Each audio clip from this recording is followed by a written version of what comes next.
After weeks of back and forth, the Los Angeles Dodgers invite the Sisters of Perpetual Indulgence to their Pride Night. The decision has sparked passionate voices on both sides of the debate.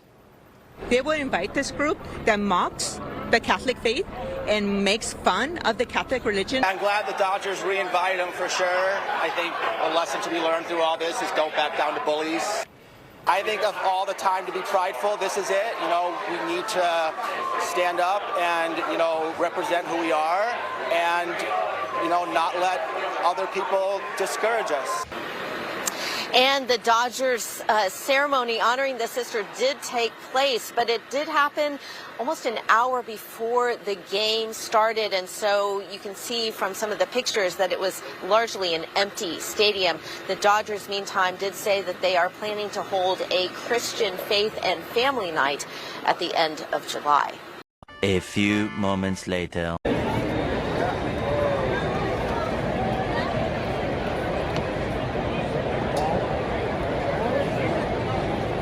Alright guys, so we have to do an update on a video that I did last night about the LGBTQ Nuns, the Sisters of Perpetual Indulgence, being honored at Dodgers Stadium in Los Angeles. Now, at the time of that honoring, the stadium was empty. There was literally nobody there, and it was about an hour to 40 minutes before the game, according to Savannah Hernandez, who did the original reporting on the empty stadium. Now, Savannah Hernandez has updated her reporting to show that at least the crowds at the actual stadium during the game, actually during the game after the first pitch, there were more people there, but I wouldn't necessarily call this a packed crowd, right? I wouldn't say that this is a packed house, especially if you look up into the upper stands, like right here, right? I'm not necessarily sure how you can say that's a packed house, but hey, you know, there are people who did eventually end up showing up on Pride Night, but this is now sparking questions about the Dodgers and whether or not they intended to have an empty stadium when they decided to honor the Sisters of Perpetual Indulgence. Because if you're going to honor somebody, right, and you're going to honor them outside on the field, and you're going to make an announcement that you are honoring them outside in front of people, you would think that they would do it with the intent of people actually being there. But the fact that they decided to do it an hour or 40 minutes before the game, when there was a good chance that people wouldn't be there, again, it's strange. I think at the very least, it shows that the woke revolutionaries, once again, don't care about these people as much as they claim, because regardless of when they were supposed to be honored, people would have showed up if they actually cared that much. The fact that nobody showed up when they were honored before the game, again, tells me, in my opinion, that people don't really care that much, okay? But Savannah Hernandez is providing some clarification. I want to read the clarification here to our original reporting. But before I get into that, I just want to let you guys know, if you like my channel, you want to support my channel, you can check out my new merch. For example, my signature racist coffee mugs. This is the black edition. It is a daily reminder of the 2023 definition of racist according to the left, which is anybody who disagrees with the Democrat Party. My logo is also on the mug as well too. You can check that out at my website, gforemanbcp.com. Get 20% off using discount code TEAMBCP. So without further ado, let's get it. She says, to those questioning my observation regarding the empty stadium for the Sisters of Perpetual Indulgence, it was a comparison of how there were thousands of Catholics protesting outside 4.5 hours before the game was set to begin. The Dodgers have one Pride Night a year. Where were the supporters for the Sisters of Indulgence inside? Yeah, I mean, that's the question, right? That's a legitimate question. Where were the supporters, right? Even if the celebration, took place an hour before the game or 45 minutes before the game, it doesn't matter. People should have showed up, right? People should have been there to support them if they care about the LGBTQ community as much as they claim. Again, I always compare this stuff to the WNBA and how these same people claim they care about women so much, and they want to talk about how women are so underpaid, but yet they don't want to show up to the games. They don't want to show up when it's time to actually show up and support these people that they claim they care about so much. Again, there's no excuses for why that stadium was that empty okay, if people cared about this group as much as they claim. Apparently they don't, right? Apparently they just want to stick it to the Christian bigots, right? And just say, hey, you know what? We're going to make all this noise, so much noise that the LA Dodgers decided to capitulate to the wokes, just for the wokes not to show up when it's actually time to honor these woke nuns. Again, it's just amazing how that works. Also, the Dodgers have so far recognized a new LGBTQ member at the end of every inning. They specifically chose to recognize the sisters before the majority of fans would be present. Yeah, again, ding, ding, ding, ding, ding. What's going on here, right? Why did the Dodgers choose to do that, right? Why did they choose to honor them in front of an empty stadium? It's almost as if they knew that if they will honor these nuns during the game, that maybe the crowd reaction would not be what they want, right? Maybe they would get booed out of the stadium, which honestly, I think that's exactly what would have happened. I made sure to ask and was told by a member of General Services that the moment I shot was the only time the sisters would be recognized tonight. So again, where were their supporters? Here's a shot of the stadium, top of the third inning. Yeah, so I got the same questions, right? Where were their supporters, right? It doesn't matter if it was 45 minutes of the game. You still need to show up if you care about these people as much as you claim, okay? But clearly they don't, right? So again, you got people calling them out, saying that they did this on purpose and that this was cowardly, right? They were being cowards about it. Instead of having these nuns come out to a packed crowd, they decided to have the nuns come out to an empty stadium, again, on purpose, so that the nuns don't get booed, and they hoped that it wouldn't bring as much attention to the celebration or the honoring in general, right? So again, they're being called cowardly for this, okay? Because it is cowardly. Any game that I've been to, okay, whether it be NFL game or whatever, first and foremost, I feel like I show up at least an hour before the game starts. Maybe that's just me, okay? I feel like that's normal. Maybe that's not normal in LA, okay? Traffic is bad. Maybe people just don't show up to baseball games early.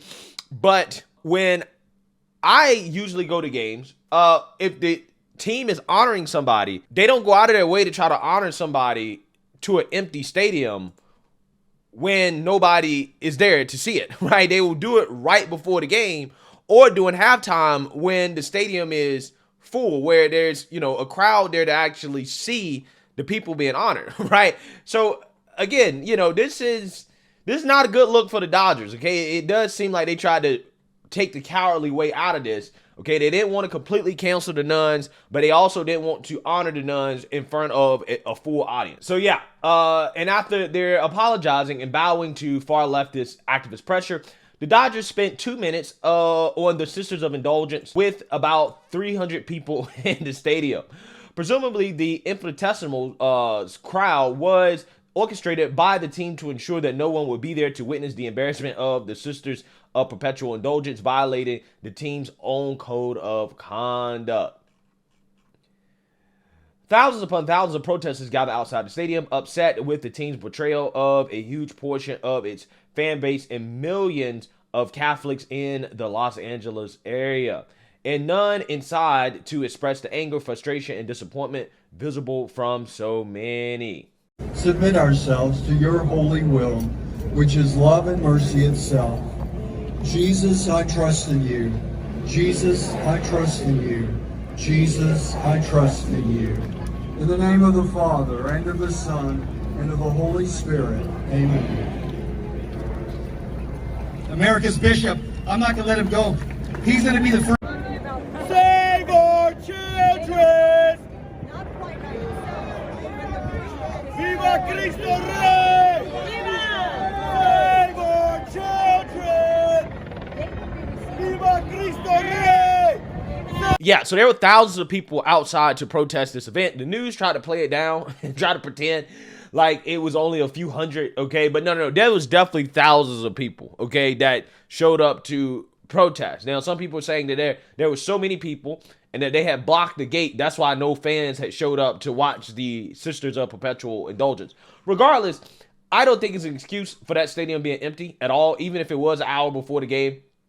There is no excuse for it being that empty. If people really care about these, you know, LGBTQ nuns so much, they would actually show up to the game, right? If they actually cared about Pride Night, they would show up and the attendance would be more than it usually is. However, it wasn't, okay? We're actually going to look at the attendance numbers here because of the attendance numbers, the Catholic League is actually declaring victory, okay? They're saying that the Dodgers Pride Night was a bust, okay? This is what they're saying. So let's read about this because, again, they're declaring victory. They're saying that, hey, we actually made an impact here. Again, this is despite the mainstream liberal media reporting. This is despite people trying to say, well, they honored their sisters an hour before the game, so of course the stadium was empty, right?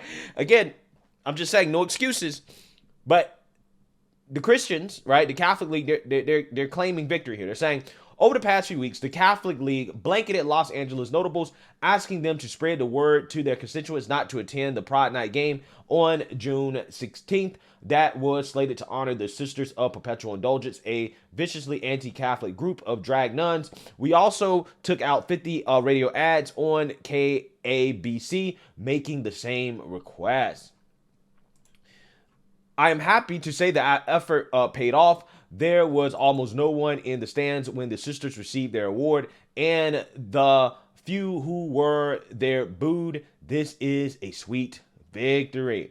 In terms of attendance at the game, we won on that score as well. There have been 4 Friday night home games since mid-April, and the average attendance was 50,592. At last year's Pride Night game at Dodger Stadium, 52,505 fans showed up, but at last night's Pride Night game, the attendance was 49,074 people. Yeah, so you're talking about a drop of about 6.5% from last year's Pride Night, okay, which is honestly a pretty decent drop, okay? And then you're talking about a 3% drop from the average attendance for Friday night games this year. So again, as you can see here, less people showed up, okay? So, I mean, you could argue that the campaign worked. You may say this is a small W, but it worked, okay? I mean, less people did show up. At the very least, like I said, the woke revolutionaries did not show out more than the average game for Pride Night because, again, this is the type of stuff, a lot of these people, they don't really care, okay? They don't really care all that much. They support from afar, right? They don't really agree with it, but they don't want to come out against it because they don't want to be seen as bigots. Again, they support out of fear, not because they actually really agree, okay? And that's why, again, you don't really see many people show up to this stuff, okay, in support, despite claiming to be an ally or whatever. It's because, again, they support out of fear, right? We conducted a mass mailing to over 300 Catholic parishes in the Archdiocese of Los Angeles. We also contacted Catholic schools and universities, residents of priests and brothers, endowments, foundations and trusts, retreat houses, hospitals and healthcare systems, seminaries, convents, and residences for women, Hispanic leaders, and leaders in non-Catholic religions. As we said in our KABC radio ad, quote, we're not asking Catholics to boycott all games, just this one. By doing so, we will send an unmistakable message that bigotry against Catholics should not be tolerated. If there's one takeaway from my campaign that should not be lost on Catholics, it is that tactics matter. The idea of boycotting all Dodgers games was never a credible goal.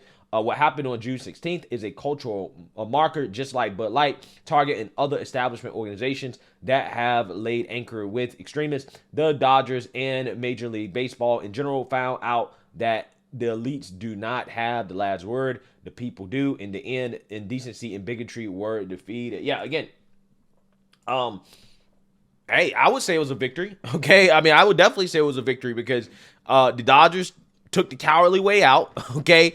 You had thousands of people show up and protest. There were less people that attended the game than usual. So, hey, it's a W. It might be a small W, but it's a W nonetheless. I'm proud of all the people that showed up to protest and to stand up for their religion, okay? To not have their religion openly mocked, or put it this way, the celebration of their religion being mocked, right? They don't want people celebrating that. And they showed out and they let the world know that, hey, this is not okay. We're not going to tolerate this stuff. Again, the same way that the LGBTQ community would do if you had people openly mocking the LGBTQ community. Okay, they show out, they protest, they say, hey, we're not going to tolerate this. And that's what happens. So, you know, hey, again, proud of all the people that showed up to protest, who knows? You know, again, this Pride Month has been extremely fascinating. It has been one for the books. That is for sure. Let me know what you guys think. Make sure you like, comment, and subscribe. Most importantly, share a Black conservative perspective. Peace.